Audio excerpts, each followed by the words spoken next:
ना शोर ना हंगामा, बात होगी खबर की, ना इधर की ना उधर की। शाम 7 बजे बात पते की। नमस्कार, मैं आपके साथ शोभना यादव। सबसे पहले नजर टॉप 4 बड़ी खबरों के ऊपर। दंतेवाड़ा में नक्सलियों ने आज घात लगाकर जवानों की गाड़ी पर हमला किया, जिसमें डीआरजी के 10 जवान और एक ड्राइवर शहीद हो गए। दूसरी बड़ी खबर, सियासी घमासान के बीच बिहार के बाहुबली नेता आनंद मोहन पैरोल खत्म होने के बाद फिर से जेल चले गए, जहां से कल उनको रिहा किया जा सकता है। उत्तर प्रदेश की कानून व्यवस्था पर सवाल उठाते हुए अखिलेश यादव ने आरोप लगाया कि धर्म देखकर एनकाउंटर हो रहे हैं। वहां कर्नाटक की रैली में योगी बोले, यूपी में सुरक्षा की गारंटी है। चौथी बड़ी खबर, 75 वर्षों तक भारतीय राजनीति में अपनी चमक बिखेरने वाले प्रकाश सिंह बादल का 95 वर्ष की उम्र में निधन। प्रधानमंत्री मोदी ने चंडीगढ़ पहुंचकर दी श्रद्धांजलि।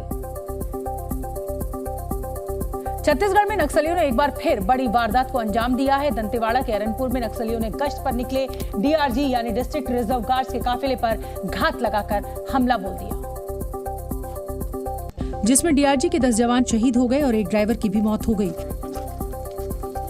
बताया जा रहा है कि नक्सलियों ने जवानों की गाड़ी को निशाना बनाकर आईईडी धमाका किया। धमाके के बाद जवानों की गाड़ी के परखच्चे उड़ गए। घात लगाए नक्सलियों ने अरनपुर मार्ग पर पालनार में ये ब्लास्ट किया। जिस सड़क पर धमाका किया गया था, वहां भी बड़ा गड्ढा बन गया। डीआरजी को अरनपुर में नक्सलियों के छिपे होने की खबर मिली थी, जिसके बाद वो सर्च ऑपरेशन के लिए निकले थे। अभियान के पश्चात तब जिला मुख्यालय दंतेवाड़ा वापस लौटा थे। इस दौरान अरनपुर एवं शामिल के बीच में डीआरजी गाड़ी को आईडी के माध्यम से माओवादियों द्वारा टारगेट की गई। घटना के बाद आसपास के इलाके में नक्सलियों की खोज तेज कर दी गई है। आगे बढ़ेंगे, अगली खबर का रुख करेंगे। बताया जा रहा है कि दंतेवाड़ा के नक्सलियों के पहले से ही डिस्ट्रिक्ट रिजर्व गार्ड्स के मूवमेंट की जानकारी मिल गई थी और यही वजह रही कि उन्होंने पूरी प्लानिंग के साथ इस हमले को अंजाम दिया, जिसकी पुष्टि गृह मंत्रालय के सूत्रों ने भी की है। सूत्रों के मुताबिक डिस्ट्रिक्ट रिजर्व गार्ड पर हमला करने के लिए नक्सलियों ने पूरी प्लानिंग से आईईडी बिछाई थी और यही वजह रही कि जवानों की गाड़ी का टायर सीधे आईईडी पर पड़ा और धमाका हो गया। बताया जा रहा है कि केंद्र और राज्य सरकार की संयुक्त रणनीति से दंतेवाड़ा इलाके में नक्सलियों को बड़ा नुकसान पहुंचा था, जिसका बदला लेने के लिए नक्सलियों ने इस हमले को अंजाम दिया। छत्तीसगढ़ के गृह मंत्री ताम्रध्वज साहू ने कहा है कि नक्सली अपनी उपस्थिति दर्ज कराने के लिए इस तरह की घटनाओं को अंजाम दे रहे हैं। उन्होंने कहा कि सरकार नक्सलियों की सफाई के लिए पूरी तरह प्रतिबद्ध है। नक्सली हमले को हम लोग हमेशा नाकाम करते गए हैं और उनको खदेड़ने में कामयाब हुए हैं। सूत्रों के मुताबिक केंद्र सरकार राज्य की मदद के लिए स्पेशल फॉरेंसिक टीम भेज सकता है, जो आईईडी की जांच करेगी। छत्तीसगढ़ के दंतेवाड़ा में पहली बार नक्सलियों ने डीआरजी जवानों पर बड़ा हमला बोला। हम आपको बताते हैं कि आखिर डीआरजी जवान होते कौन हैं और उनकी खासियत क्या होती है। डिस्ट्रिक्ट रिजर्व गार्ड्स के गठन की शुरुआत 2008 में हुई थी। बस्तर क्षेत्र के 7 जिलों में नक्सलियों से मुकाबले के लिए इसका गठन किया गया था। डीआरजी में स्थानीय युवकों और पूर्व नक्सलियों को शामिल किया जाता है, जिन्हें इलाके की पूरी जानकारी होती है। डीआरजी के जवान नक्सलियों की गुरिल्ला लड़ाई का उन्हीं की भाषा में जवाब देते हैं। लोकल होने की वजह से डीआरजी के जवानों को नक्सलियों की आवाजाही, उनकी आदतें और काम करने के तरीकों की भी जानकारी होती है। डीआरजी के जवान अक्सर छोटे समूह बनाकर नक्सलियों के खिलाफ कार्रवाई को अंजाम देते हैं।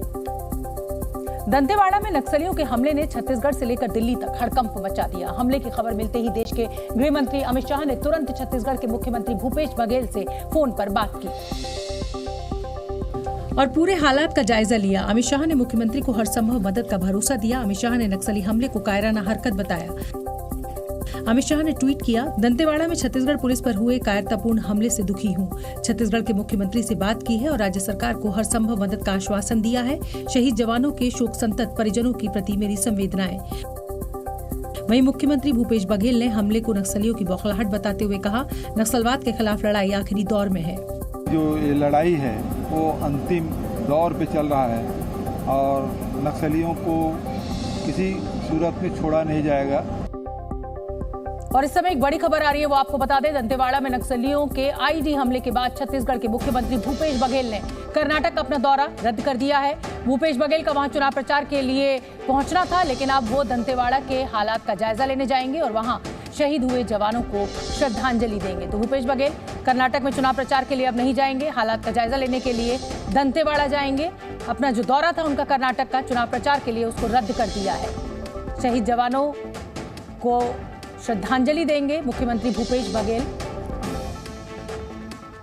प्रधानमंत्री नरेंद्र मोदी ने भी दंतेवाड़ा में हुए नक्सली हमले की निंदा की है। पीएम मोदी ने नक्सली हमले में शहीद हुए जवानों को बहादुर कहते हुए उन्हें श्रद्धांजलि दी और कहा कि उनके बलिदान को नहीं भूलेंगे। पीएम मोदी ने ट्वीट किया, दंतेवाड़ा में छत्तीसगढ़ पुलिस पर हुए हमले की कड़ी निंदा करता हूं। हम हमले में शहीद हुए बहादुर जवानों को अपनी श्रद्धांजलि अर्पित करते हैं। उनके बलिदान को हमेशा याद रखा जाएगा। शोक संतप्त परिवारों के प्रति मेरी संवेदनाएं। कांग्रेस के पूर्व सांसद राहुल गांधी ने भी ट्वीट कर नक्सली हमले को कायराना हरकत बताया। छत्तीसगढ़ के दंतेवाड़ा में हुए कायरतापूर्ण नक्सली हमले में 10 डीआरजी जवानों और एक वाहन चालक की शहादत की खबर दुखद है। इस कठिन वक्त में उनके शोकाकुल परिवारों को अपनी गहरी संवेदनाएं व्यक्त करता हूं। सभी वीर शहीदों को मेरा नमन और श्रद्धांजलि। वहीं दिल्ली के मुख्यमंत्री अरविंद केजरीवाल ने नक्सलवाद के खिलाफ तुरंत कड़े कदम उठाने की अपील की। छत्तीसगढ़ में नक्सली हमले में हमारे जवान शहीद हो गए। नक्सलियों की ये कायराना हरकत बेहद परेशान करने वाली सूचना है। नक्सलवाद को कुचलने के लिए सभी सरकारों को तत्काल सख्त कदम उठाने की जरूरत है। देश से नक्सलवाद की समस्या खत्म होने का नाम नहीं ले रही। ये समस्या जस की तस बनी हुई है। आपको छत्तीसगढ़ में पिछले 8 सालों में हुए नक्सली हमले बताते हैं। 11 मार्च 2014 को कांकेर के टहकवाड़ा में नक्सली हमले में 16 जवान शहीद हो गए थे। 25 अप्रैल 2017 को सुकमा के बुरकापाल में नक्सली हमले में सीआरपीएफ के 25 जवान शहीद हुए थे। 21 मार्च 2020 को चिंता गुफा में हुए नक्सली हमले में 17 जवान शहीद हुए। 5 अप्रैल 2021 को बीजापुर में हुए नक्सली हमले में 22 जवान शहीद हुए। लोकसभा में गृह मंत्रालय द्वारा दी गई जानकारी के मुताबिक साल 2018 से फरवरी 2023 तक नक्सली हमले में सुरक्षा बलों के 175 जवान मारे गए। इसी दौरान 328 नक्सली भी मारे गए और 345 आम नागरिकों की जान गई। पिछले 10 सालों में नक्सली हिंसा में 1225 जवानों की शहादत हुई है। पाकिस्तान का एक और आतंकी संगठन भारत में अपना नेटवर्क बढ़ाने की कोशिश कर रहा है। आतंकी संगठन तहरीक-ए-तालिबान पाकिस्तान भारत में अपने नेटवर्क को मजबूत करने की साजिश रच रहा है। गृह मंत्रालय ने इससे जुड़ी रिपोर्ट एनआईए को सौंपी है। यूपी के बाराबंकी में निकाय चुनाव के टिकट वितरण को लेकर नाराज कार्यकर्ताओं ने विधायक का घेराव किया। वीडियो कॉलिंग के जरिए बीजेपी प्रदेश अध्यक्ष के सामने कार्यकर्ता फूट फूट कर रो रहा था। ग्रेटर नोएडा के गौर सिटी अपार्टमेंट में आग लग गई। बिल्डिंग की पहली मंजिल में आग लगने के बाद अफरा तफरी का माहौल बन गया था। झांसी में हाईवे पर एक तेज रफ्तार ट्रक और डंपर की भिड़ंत हो गई थी। टक्कर इतनी खतरनाक थी कि इसमें डंपर के ड्राइवर और क्लीनर की मौत हो गई। बीते कुछ दिनों से बिहार समेत पूरे देश में चर्चा का केंद्र बने बाहुबली नेता और पूर्व सांसद आनंद मोहन आज फिर से जेल पहुंच गए हैं। आनंद मोहन अपने बेटे की सगाई के लिए 15 दिनों की पैरोल पर थे। जेल से बाहर आए थे और पैरोल की मियाद खत्म होने के बाद वो सहरसा जेल वापस लौट गए। जेल वापसी के साथ ही उनकी रिहाई का काउंटडाउन भी शुरू हो गया है। दरअसल 24 अप्रैल को उनके बेटे चेतन आनंद की पटना में सगाई हुई थी, जिसमें खुद बिहार के मुख्यमंत्री नीतीश कुमार, उप मुख्यमंत्री तेजस्वी यादव और कई बड़े मंत्री शामिल हुए थे। इसी दौरान बिहार सरकार ने जेल नियमों में बदलाव कर आनंद मोहन की रिहाई का नोटिफिकेशन भी जारी कर दिया। नए नियमों के तहत अब आनंद मोहन 27 अप्रैल को पूरी तरह जेल से बाहर आ जाएंगे। बिहार के गोपालगंज के तत्कालीन डीएम जी कृष्णैया की हत्या मामले में आजीवन कैद की सजा काट रहे बाहुबली आनंद मोहन को अपनी रिहाई का बेसब्री से इंतजार है। लेकिन अपनी रिहाई को लेकर हो रही सियासत से भी आनंद मोहन थोड़े परेशान दिखे। जब इस बारे में आनंद मोहन से पूछा गया तो उन्होंने कहा कि रिहाई पर सवाल उठाने वालों को प्रणाम, लेकिन जेल से छूटने के बाद ही सभी सियासी मायने के जवाब दूंगा। कुछ नहीं कहना चाहेंगे, निकल के बोले, सब सियासी मायने का जवाब दिया जाएगा। शायराना अंदाज में आनंद मोहन ने कहा कि कुछ तो लोग कहेंगे, लोगों का काम है कहना। जब पूर्व सांसद से पूछा गया कि क्या रिहाई के बाद उनका वही अंदाज नजर आएगा जो पहले से था, तो उन्होंने कहा कि इंसान का नेचर और सिग्नेचर तो आखिर में ही बदलता है। आलोचना से न हम छोटे हो जाएंगे और प्रशंसा से न हम बड़े हो जाएंगे। जो हम हैं वही रहेगा। आनंद मोहन ने कहा कि वो किस पार्टी का रुख करेंगे, इस पर अपने बेटे चेतन आनंद की शादी के बाद ही फैसला करेंगे। एक तरफ जहां बिहार के मुख्यमंत्री नीतीश कुमार आनंद मोहन का हाथ पकड़ फोटो खिंचवा रहे हैं, तो वहीं बीजेपी भी खुलकर आनंद मोहन के समर्थन में उतरती हुई दिख रही है। क्योंकि राजपूत वोटों की मजबूरी की वजह से चाहकर भी बीजेपी नीतीश सरकार के फैसले का विरोध नहीं कर पा रही। केंद्रीय मंत्री गिरिराज सिंह ने कहा है कि राज्य की जनता जानती है कि तत्कालीन सरकार ने आनंद मोहन को कैसे फंसाया था। वो बलि के बकरे बन गए थे। वो बेचारे तो बलि के बकरा हैं, वो तो इतनी सजाब हो गए हैं, उनकी रिहाई पर किसी को कोई आपत्ति नहीं है। बीजेपी कह रही है कि आनंद मोहन ने अपनी सजा पूरी कर ली थी, लेकिन उसकी आड़ में कितने लोगों को छोड़ा गया, इसके लिए नीतीश सरकार को जनता माफ नहीं करेगी। इसके आड़ में 26 दुर्दांत अपराधियों को छोड़ना यह बताता है कि नीतीश कुमार जी बिहार को पुनः 1990 के राज में ले जाना चाह रहे हैं। बीजेपी नेता और पूर्व केंद्रीय मंत्री राजीव प्रताप रूडी ने राज्य सरकार के फैसले के पक्ष में खड़े होते हुए आरजेडी नेता प्रभुनाथ सिंह की रिहाई की मांग भी कर डाली। पूर्व सांसद और बाहुबली आनंद मोहन को बाहर निकालने के लिए बिहार सरकार ने जेल के नियमों में बदलाव किया है। इन बदलावों के बाद आनंद मोहन की रिहाई का रास्ता साफ हो चुका। नीतीश सरकार ने बिहार के जेल मैनुअल यानी कारा हस्तक 2012 के नियम संख्या 481 में बदलाव किया है। इस नियम में पहले से लिखे ड्यूटी पर तैनात जनसेवक की हत्या वाले क्लॉज को हटा दिया गया। पुराने नियमों के मुताबिक पहले सरकारी अफसरों और कर्मचारियों की हत्या को साधारण हत्या से अलग और जघन्य अपराध माना जाता था और सरकारी अफसरों और कर्मचारियों की हत्या के दोषियों को जेल से रिहा करने का प्रावधान नहीं था। लेकिन नीतीश सरकार के नियम में बदलाव करने के बाद अब सरकारी सेवकों की हत्या को भी साधारण हत्या ही माना जाएगा। आमतौर पर हत्या के आरोप में उम्र कैद की सजा पाने वाले दोषियों को उनके अच्छे आचरण के आधार पर 14 साल की सजा के बाद रिहाई मिल जाती है और अब इसी आधार पर नीतीश सरकार ने बाहुबली आनंद मोहन समेत उम्र कैद की सजा काट रहे 27 दोषियों को रिहाई के आदेश दे दिए हैं। पूर्व सांसद आनंद मोहन की रिहाई पर सवाल उठाने वालों को बिहार सरकार के मंत्री श्रवण कुमार ने जवाब दिया है। उन्होंने कहा कि सब कुछ कानून के हिसाब से हो रहा है, क्योंकि अगर कोई कैदी अपनी सजा पूरी कर लेता है तो उसको सुविधा देने का सरकार के पास प्रावधान है। बिहार सरकार के मंत्री और जेडीयू नेता श्रवण कुमार ने कहा कि सरकार जो फैसला लेती है उसे कुछ लोग पसंद करते हैं, जबकि कुछ लोग नाराजगी जाहिर करते हैं। नियम और कानून के हिसाब से अगर सरकार कार्रवाई करती है तो किन्हीं को अच्छा लगता है, किन्हीं को पसंद होता है और किन्हीं को नाराजगी होती है और किन्हीं को बुरा लगता है। वहीं जब आनंद मोहन की रिहाई के बारे में बिहार के उप मुख्यमंत्री तेजस्वी यादव से पूछा गया तो उन्होंने चुप्पी साध ली।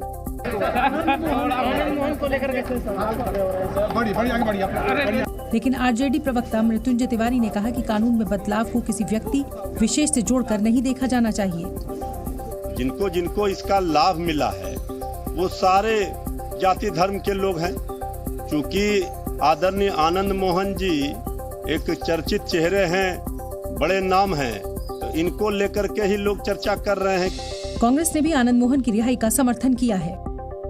बिहार के बाहुबली और पूर्व सांसद आनंद मोहन की रिहाई के फैसले पर महागठबंधन में शामिल सीपीआई-एमएल ने नाराजगी जताई और नीतीश सरकार के फैसले को भेदभावपूर्ण कहा।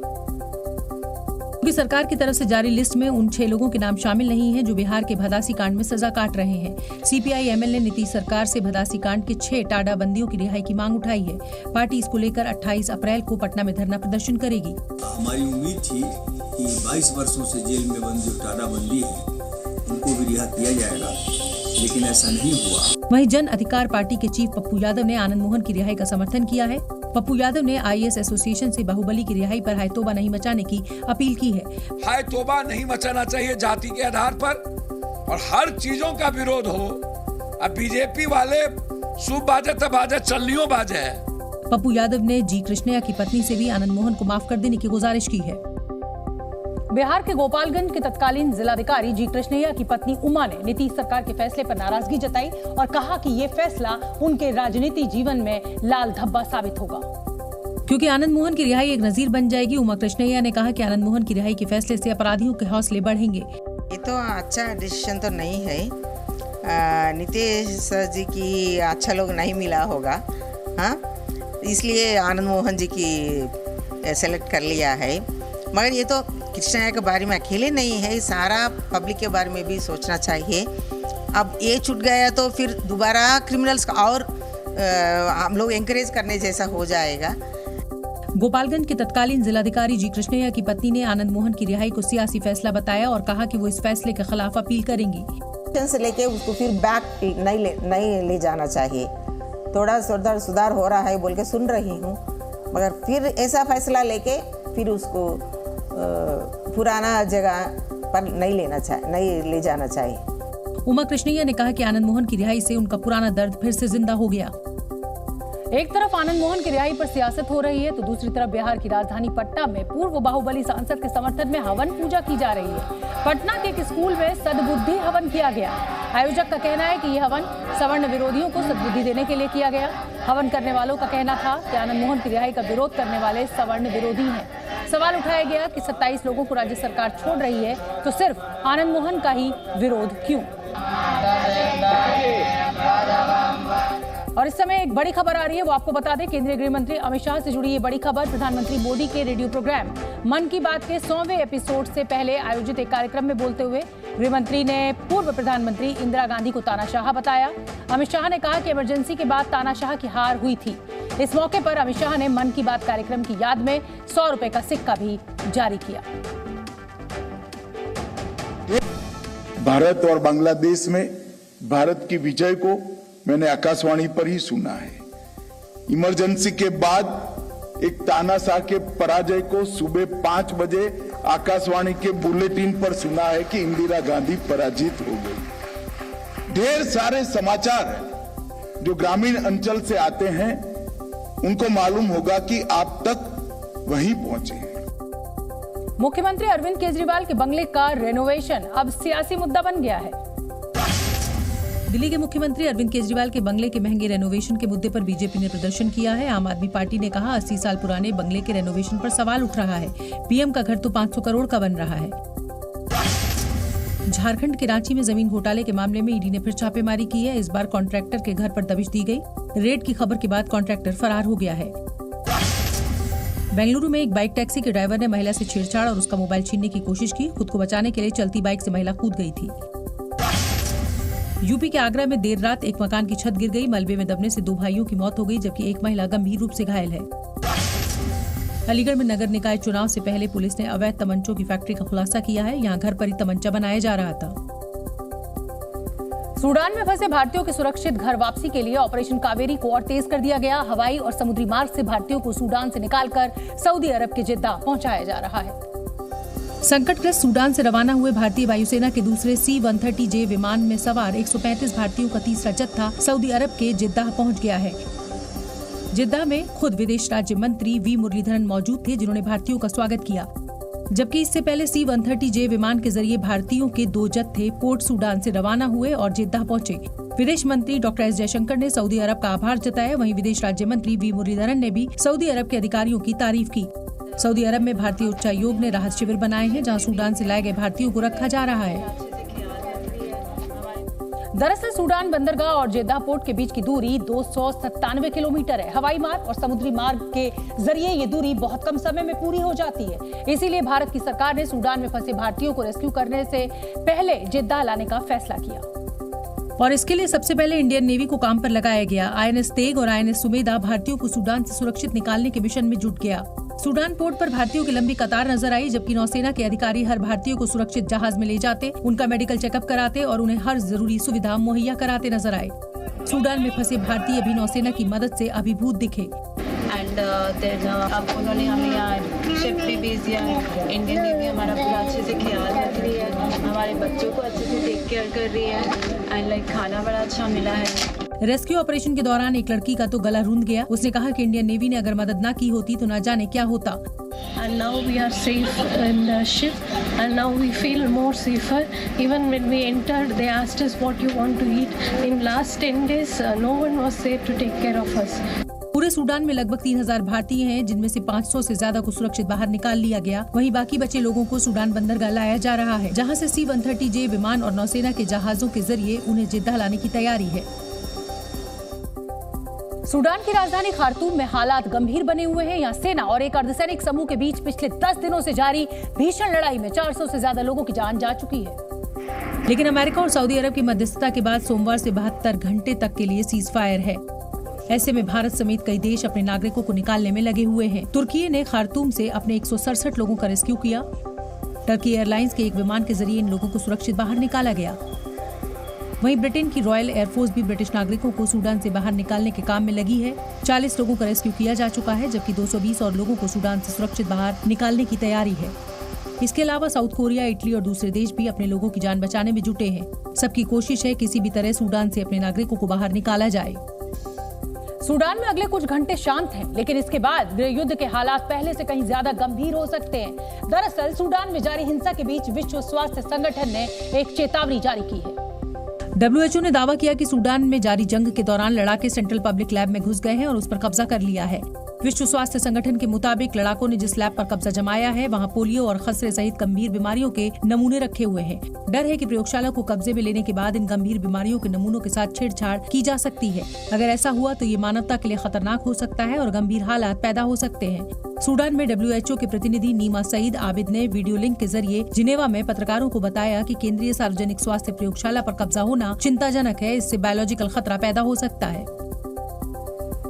ड्रग्स रखने के जुर्म में यूएई के शारजाह में गिरफ्तार बॉलीवुड एक्ट्रेस क्रिसन परेरा को फंसाने के आरोप में मुंबई पुलिस ने 2 लोगों को गिरफ्तार कर लिया है। पूछताछ में दोनों आरोपियों ने जो कहानी बताई उसने पुलिस को भी चौंका दिया है। एंथनी पॉल और राजेश बाबोठे नाम के आरोपियों ने बताया कि उन्होंने पहले तो क्रिसन परेरा को एक वेब सीरीज के लिए ऑडिशन देने का झांसा देकर शारजाह भेजा। शारजाह जाते वक्त राजेश ने क्रिसन परेरा को एक ट्रॉफी दी जिसके अंदर छिपाकर ड्रग्स रखी हुई थी। ट्रॉफी के साथ साथ क्रिसन जब शारजाह एयरपोर्ट पर पहुंची तो वहां के अधिकारियों ने उन्हें ड्रग्स रखने के आरोप में गिरफ्तार कर लिया। क्रिसन की गिरफ्तारी की जानकारी मिलने पर उनके भाई ने धोखाधड़ी की पूरी कहानी सोशल मीडिया पर शेयर की। इस पोस्ट के बाद 4 और परिवार भी सामने आए जिन्होंने एंथनी और राजेश पर धोखे से ड्रग्स देकर विदेश भेजने का आरोप लगाया। शिकायत मिलने के बाद मुंबई पुलिस की क्राइम ब्रांच ने एंथनी पॉल और राजेश बाबोटे को गिरफ्तार कर लिया है। दोनों ने बताया कि उन्होंने निजी दुश्मनी की वजह से क्रिसन परेरा समेत 5 लोगों को ड्रग्स के जाल में फंसाकर विदेश भेजा था, जिनमें से 3 तो किसी तरह बच निकले, लेकिन क्रिसन परेरा समेत 2 लोग अब भी शारजाह सेंट्रल जेल में बंद हैं। एंथनी ने बताया कि वो और क्रिसन एक ही अपार्टमेंट में रहते हैं और कुत्ते से जुड़े एक विवाद में क्रिसन की मां उससे बहुत बुरा भला कहती थी। उस बेइज्जती का बदला लेने के लिए ही उसने क्रिसन को ऑडिशन का झांसा देकर ड्रग्स के साथ शारजाह भिजवाया था। इस धोखाधड़ी की जानकारी मिलने के बाद मुंबई पुलिस अब भारतीय दूतावास के जरिए क्रिसन को छुड़वाने की कोशिश कर रही है। हम आपको बता दें कि क्रिसन परेरा बाटला हाउस और सड़क 2 जैसी हिंदी फिल्मों में काम कर चुकी है। अफ्रीकी देश केन्या में अंधविश्वास की वजह से 89 लोगों की जान चली गई।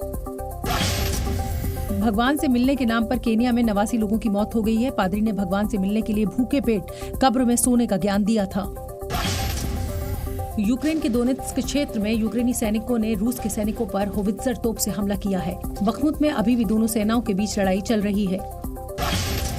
रूस के यूराल क्षेत्र के एक गांव में भीषण आग लगने से एक व्यक्ति की मौत हो गई, जबकि सैकड़ों लोग बेघर हो गए। आग की वजह का अभी तक खुलासा नहीं हो पाया है। 2 साल पहले काबुल एयरपोर्ट पर सुसाइड बॉम्बिंग के मास्टरमाइंड को तालिबान ने मार गिराया है। तमाम आशंकाओं के बीच अब अमेरिका ने भी उसकी मौत की पुष्टि कर दी है। कई हफ्तों से जारी प्रदर्शनी के बीच इजरायल ने अपना 75वां स्वतंत्रता दिवस मनाया है। इजरायल के राष्ट्रपति ने अपने घर पर झंडा फहराया है। उसके साथ पीएम नेतन्याहू भी मौजूद थे। कर्नाटक विधानसभा चुनाव जैसे जैसे नजदीक आता जा रहा है, चुनाव प्रचार का शोर भी बढ़ता जा रहा है। आज कर्नाटक दौरे पर बीजेपी के कई बड़े मंत्री रहे जो पार्टी के लिए चुनाव प्रचार करने पहुंचे थे। लेकिन इससे पहले ज्यादा चर्चा जिसकी थी वो यूपी के मुख्यमंत्री योगी आदित्यनाथ थे। बीजेपी के स्टार प्रचारक योगी आदित्यनाथ जब कर्नाटक के मांड्या में रथ पर सवार होकर रोड शो के लिए निकले तो पूरा इलाका जय श्री राम के जयकारों से गूंज उठा।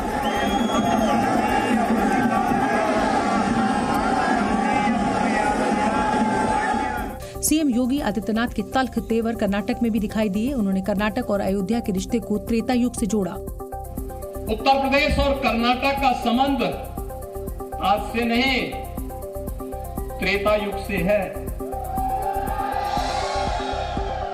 मर्यादा पुरुषोत्तम भगवान श्री राम के वनवास के सबसे अभिन्न सहयोगी के रूप में कोई मिला था तो बजरंगबली हनुमान जी मिले थे। इसी कर्नाटक की धरती में उनका जन्म हुआ। वहीं रक्षा मंत्री राजनाथ सिंह ने भी बेलगावी में एक चुनावी रैली को संबोधित किया। आज हम सीना ठोक कर कह सकते हैं 9 वर्षों का समय हमारा गुजर गया है मोदी जी के नेतृत्व में सरकार चलाते हुए, लेकिन बहनों भाइयों कोई मां का लाल उंगली उठाकर नहीं कह सकता कि हमारे प्रधानमंत्री के दामन पर कोई भ्रष्टाचार की दाग लगी हुई हो। कर्नाटक विधानसभा चुनाव में अब डोसे की भी एंट्री हो गई है। प्रियंका गांधी वाड्रा आज मैसूर में कांग्रेस के लिए चुनाव प्रचार करने पहुंची, लेकिन यहां उनका एक अलग ही अंदाज देखने को मिला।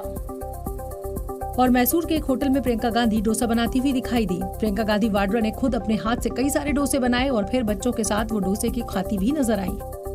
दरअसल डोसा साउथ इंडिया की सबसे ज्यादा पसंद की जाने वाली डिश है, इसलिए प्रियंका की डोसा पॉलिटिक्स को चुनाव प्रचार का एक हिस्सा बताया जा रहा है। सियासी पंडित दावा कर रहे हैं कि प्रियंका साउथ इंडिया की फेवरेट डिश डोसा को बनाकर ये बताना चाहती हैं कि उनका साउथ इंडिया के लोगों से गहरा नाता है और वो यहाँ की संस्कृति और खान पान से जुड़ी हुई हैं।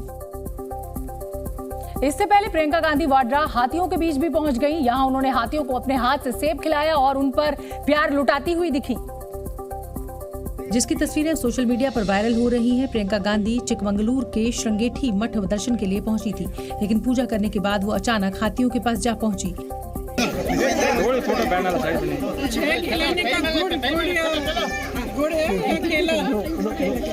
प्रियंका गांधी जब श्रृंगेरी में जनसभा को संबोधित करने पहुंची तो उन्होंने राहुल की संसद सदस्यता रद्द किए जाने का मुद्दा भी उठाया और जनता से भावुक अपील करते हुए कांग्रेस को वोट देने की अपील की। आज उनके पोते राहुल गांधी को उसी तरह से फर्जी केस डालकर संसद से निकाल दिया गया है और राहुल गांधी को भी पूरा विश्वास है, मेरे पूरे परिवार को विश्वास है कि इस देश की जनता हमारे साथ खड़ी रहेगी। प्रियंका गांधी ने कहा कि हम सच्चाई की लड़ाई लड़ रहे हैं, इसलिए शिवजी का आशीर्वाद हम पर हमेशा रहेगा। तो फिलहाल वक्त हो गया एक बहुत छोटे से ब्रेक का, लेकिन कहीं मत जाइए। ब्रेक के बाद बताएंगे कि वो कौन लोग हैं जिन्होंने अतीक की बीवी शाइस्ता को पुलिस से बचने में मदद की।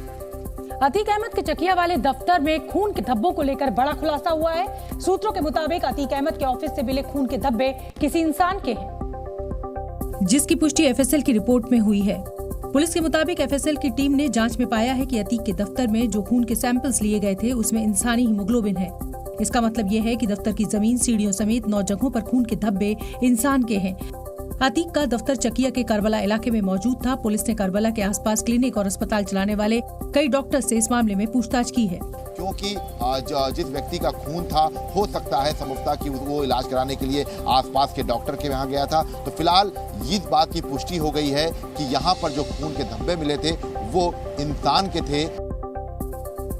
सवाल यह है कि क्या अतीक के खाली और टूटे पड़े दफ्तर में किसी की हत्या की गई थी? पुलिस ने जब दफ्तर की तफसील से जांच पड़ताल की तो वहां कुछ गड़बड़ साफ साफ दिखाई दे रही थी। क्योंकि अतीक के दफ्तर के पीछे का हिस्सा तोड़ा गया था, इसलिए पुलिस को शक है कि कुछ लोग वहीं से अंदर दाखिल हुए होंगे और फिर उनके बीच झगड़ा हुआ होगा। पुलिस को उन लोगों की तलाश है जो अतीक के ऑफिस में घुसे थे। इसमें 4 ऑटो ड्राइवर और 2 ड्रग एडिक्ट्स पुलिस की रडार पर हैं।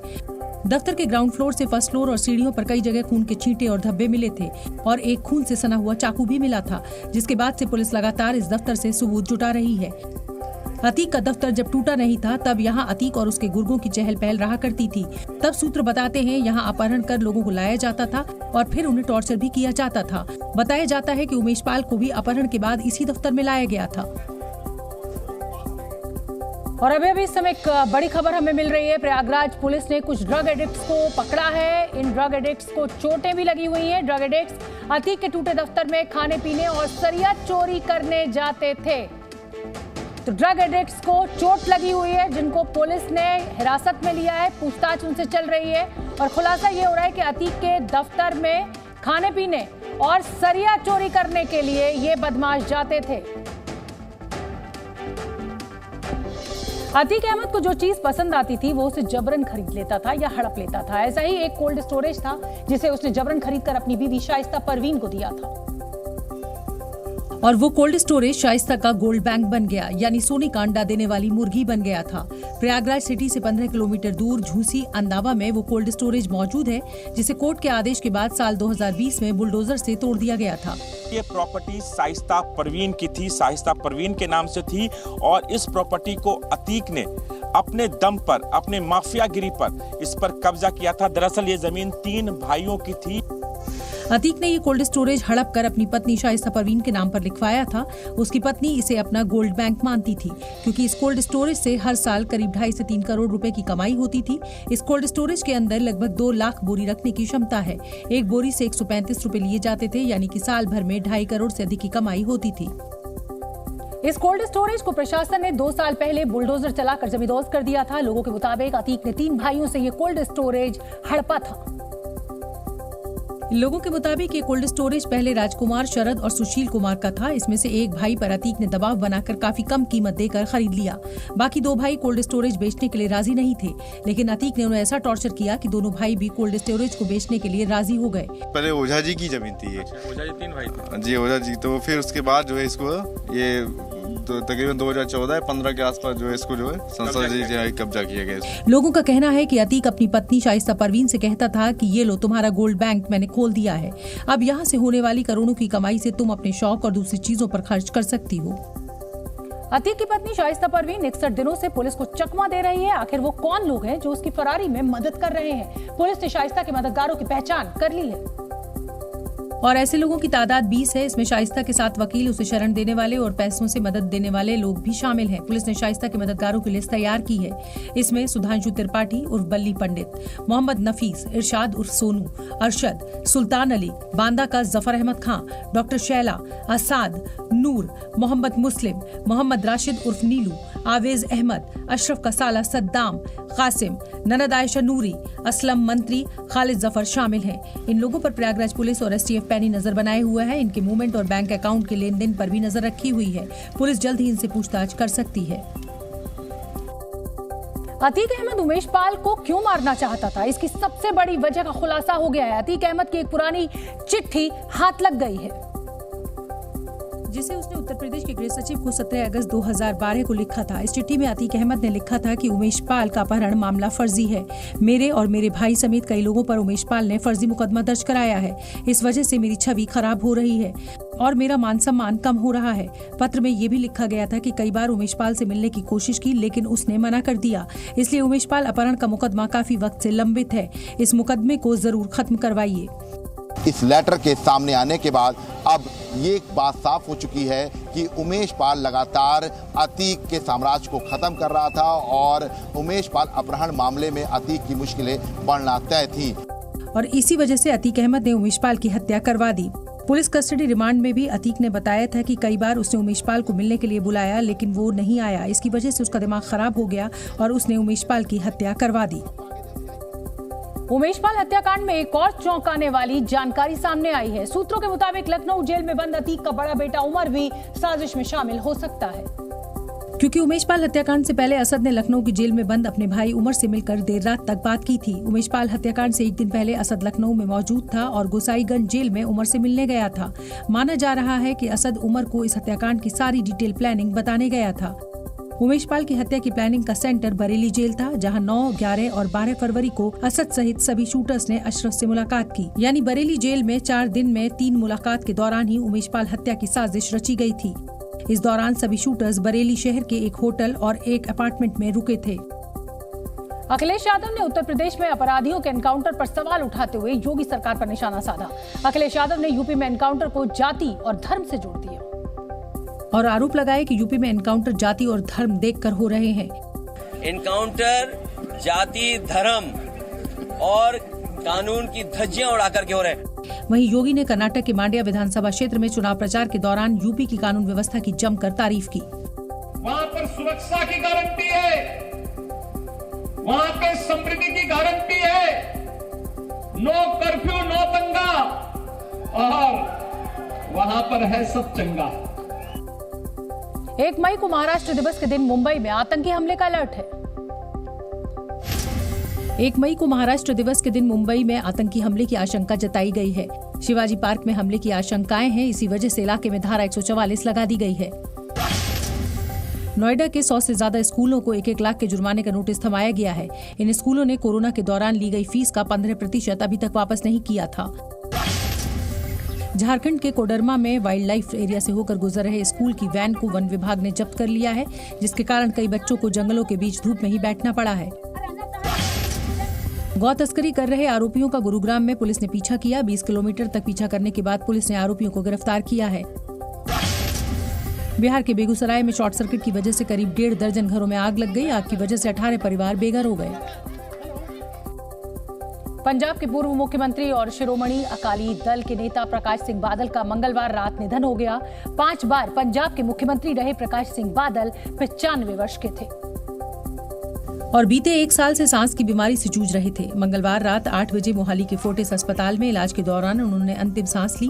प्रकाश सिंह बादल के निधन के बाद पूरे देश में शोक की लहर दौड़ गई। प्रधानमंत्री नरेंद्र मोदी ने एक के बाद एक कई ट्वीट कर उनको श्रद्धांजलि दी। पीएम ने उनके साथ अपनी पुरानी तस्वीर को शेयर करते हुए लिखा, प्रकाश सिंह बादल जी के निधन से गहरा दुख हुआ। वो भारतीय राजनीति के एक विशाल हस्ती थे और एक जननेता थे जिन्होंने हमारे देश के विकास में बहुत योगदान दिया। उन्होंने पंजाब की प्रगति के लिए अथक परिश्रम किया और कठिन समय में राज्य का नेतृत्व किया। केंद्र सरकार ने प्रकाश सिंह बादल के निधन के बाद देश में 2 दिन की राजकीय शोक की घोषणा की है, तो वहीं पंजाब सरकार ने गुरुवार को सार्वजनिक अवकाश का ऐलान किया है। इसके साथ ही प्रकाश सिंह बादल के पार्थिव शरीर को कार्यकर्ताओं के अंतिम दर्शन के लिए मोहाली से चंडीगढ़ में शिरोमणि अकाली दल के दफ्तर लाया गया, जहां प्रधानमंत्री नरेंद्र मोदी भी उनके अंतिम दर्शन करने पहुंचे।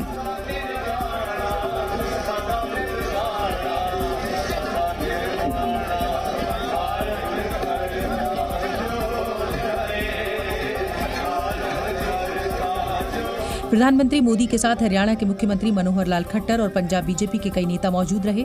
बादल परिवार के करीबी और हरियाणा के पूर्व मुख्यमंत्री ओम प्रकाश चौटाला ने प्रकाश सिंह बादल के निधन को किसानों का सबसे बड़ा नुकसान बताया। 94 साल की उम्र तक उन्होंने किसानों के हित की गल बड़ा महसूस करनगे जदों उन्हां दे कीते होए काम देखणगे। प्रकाश सिंह बादल ने किसान आंदोलन के समर्थन में अपना पद्म विभूषण सम्मान लौटा दिया था। पंजाब के सियासी गलियारों में बाबा बोहड़ के नाम से मशहूर प्रकाश सिंह बादल पंजाब की राजनीति के शिखर पुरुष से कम नहीं थे। 95 साल के बादल का राजनीतिक करियर 75 वर्षों का था, क्योंकि देश की आजादी से ठीक पहले 1947 में महज 20 साल की उम्र में वो बादल गांव के सरपंच चुने गए थे।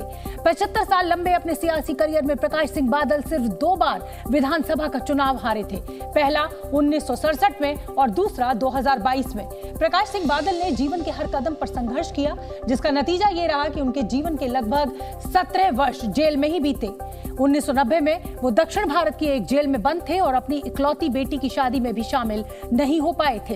तब उनकी बेटी का कन्यादान उनके दोस्त और तत्कालीन उप प्रधानमंत्री चौधरी देवीलाल ने किया था। 1970 में जब प्रकाश सिंह बादल पहली बार पंजाब के मुख्यमंत्री बने, तब वो देश के सबसे युवा मुख्यमंत्री थे। उस वक्त उनकी उम्र 43 साल थी और जब 2012 में वो 5वीं बार पंजाब के मुख्यमंत्री बने, तब उनकी उम्र 83 साल थी और वो सीएम बनने वाले देश के सबसे बुजुर्ग नेता थे। 1977 में प्रकाश सिंह बादल पहली और आखिरी बार केंद्र की मोरारजी देसाई सरकार में मंत्री बने। 2007 से 2017 तक बादल लगातार 10 सालों तक पंजाब के मुख्यमंत्री रहे। ऐसा करने वाले वो पंजाब के इकलौते नेता हैं। कर्नाटक में चुनावी शोर अपने चरम पर है, तो वहीं जनता के मुद्दों के बीच इन दिनों सबसे ज्यादा जिसकी चर्चा है वो है मुस्लिम आरक्षण की। सुप्रीम कोर्ट ने राज्य सरकार से मुस्लिम आरक्षण रद्द किए जाने पर जवाब मांगा था, जिस पर आज सरकार ने सुप्रीम कोर्ट में हलफनामा पेश किया और 3 दशक पुराने आरक्षण को रद्द करने के अपने फैसले का बचाव किया। हलफनामे में कर्नाटक सरकार ने कहा कि आरक्षण का उद्देश्य उन लोगों के सामाजिक न्याय को बढ़ावा देना है जो ऐतिहासिक रूप से हाशिए पर हैं और समाज में उनके साथ भेदभाव किया गया है। सरकार की तरफ से कहा गया कि संविधान में कहीं भी धार्मिक आरक्षण दिए जाने का उल्लेख नहीं है। कर्नाटक सरकार ने दलील दी कि मुस्लिमों को दिए जाने वाला आरक्षण असंवैधानिक है और यह आरक्षण सेकुलरिज्म की भावना के खिलाफ है। कर्नाटक के मुसलमानों के एक वर्ग को ओबीसी कैटेगरी के तहत अभी तक सरकारी नौकरियों और शिक्षण संस्थानों में 4% का आरक्षण मिलता था, लेकिन मुसलमानों को मिलने वाले इस खास कोटे को बसवराज बोम्मई जी की लीडरशिप वाली सरकार ने विधानसभा चुनाव से ठीक पहले खारिज कर दिया है। कर्नाटक की बीजेपी सरकार ने मुस्लिम आरक्षण ऐसे समय में रद्द किया जब राज्य में विधानसभा चुनाव हो रहे हैं, लिहाजा मुस्लिम आरक्षण का मुद्दा सबसे ज्यादा गर्मा गया है और चुनावी रैलियों में मुस्लिम आरक्षण के शोर की गूंज चारों तरफ सुनाई दे रही है, जिसकी शुरुआत गृहमंत्री अमित शाह ने की। कर्नाटक के विजयपुरा में एक रैली को संबोधित करते हुए अमित शाह ने कहा कि भारत का संविधान किसी को धर्म के आधार पर आरक्षण देने की अनुमति नहीं देता। हम मानते हैं कि धर्म के आधार पर रिजर्वेशन नहीं होना और मुस्लिम रिजर्वेशन समाप्त करने के बाद एसटी, एससी, वोकलिगा और लिंगायत सबके रिजर्वेशन में बढ़ोतरी करने का काम ये भारतीय जनता पार्टी की सरकार ने किया। सिर्फ अमित शाह ने ही नहीं, कर्नाटक चुनाव प्रचार में जुटे बीजेपी के स्टार प्रचारक और यूपी के मुख्यमंत्री योगी आदित्यनाथ ने भी इस मुद्दे पर कांग्रेस को घेरा और तुष्टीकरण की राजनीति करने का आरोप लगाया। धर्म के आधार पर 1947 में भारत का विभाजन हो चुका है। भारत धर्म के आधार पर आरक्षण की वकालत नहीं कर सकता है। अन्य विभाजन के लिए हम तैयार नहीं है। वहीं चुनाव से ठीक पहले मुस्लिम आरक्षण खत्म करने के कई मायने निकाले जा रहे हैं। विपक्ष कर्नाटक सरकार के इस फैसले को वोट बैंक और तुष्टीकरण की राजनीति से जोड़कर देख रहा है। वहीं विपक्ष सरकार के इस फैसले को चुनावी एजेंडा कह रहा है। कर्नाटक कांग्रेस के प्रमुख डीके शिव कुमार ने भी इस मामले को लेकर बीजेपी पर पलटवार किया। What they are trying to give chocolates to all sections of the people, that will not happen. DK Shiva Kumar ने दावा किया कि 13 मई को जब चुनाव परिणाम आएगा तो कांग्रेस की जीत होगी।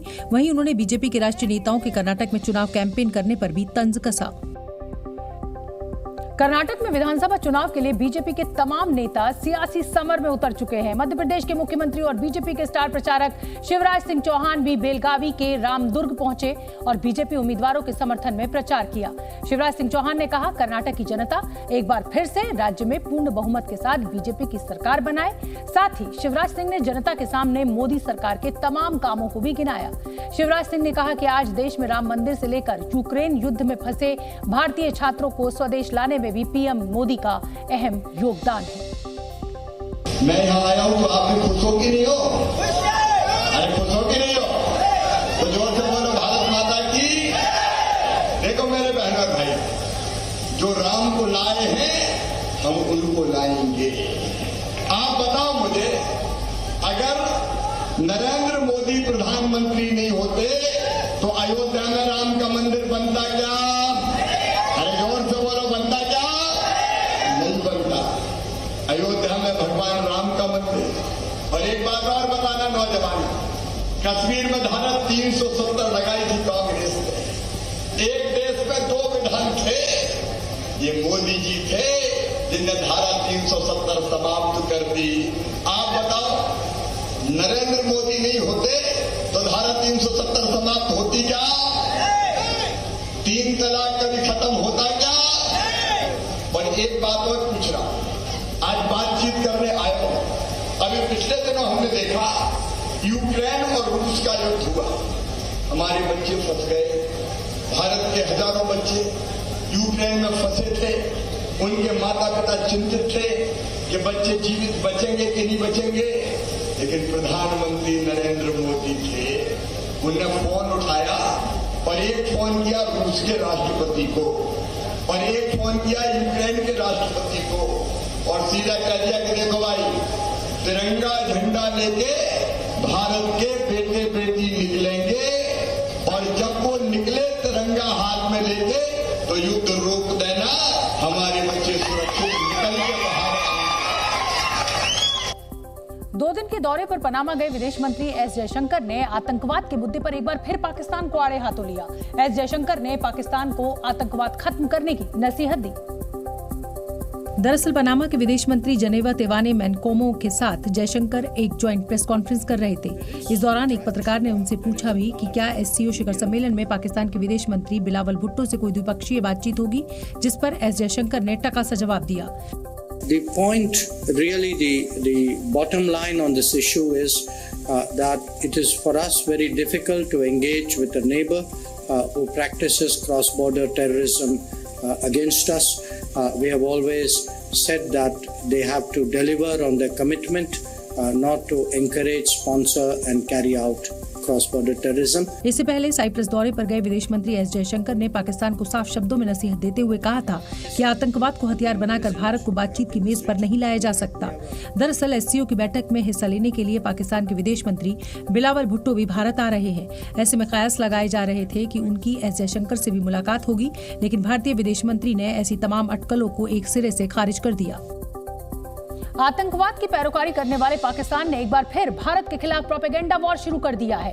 बिलावल भुट्टो की भारत यात्रा से ठीक पहले पाकिस्तान की सेना ने कश्मीर का राग छेड़ते हुए भारत को गिरफ्तार दी। पाकिस्तानी सेना के प्रवक्ता मेजर जनरल अहमद शरीफ ने अपनी पहली प्रेस कॉन्फ्रेंस में कहा कि कश्मीर भारत का हिस्सा नहीं है और अगर भारत ने इस बाबत किसी भी तरह का दुस्साहस किया तो उसे माकूल जवाब दिया जाएगा।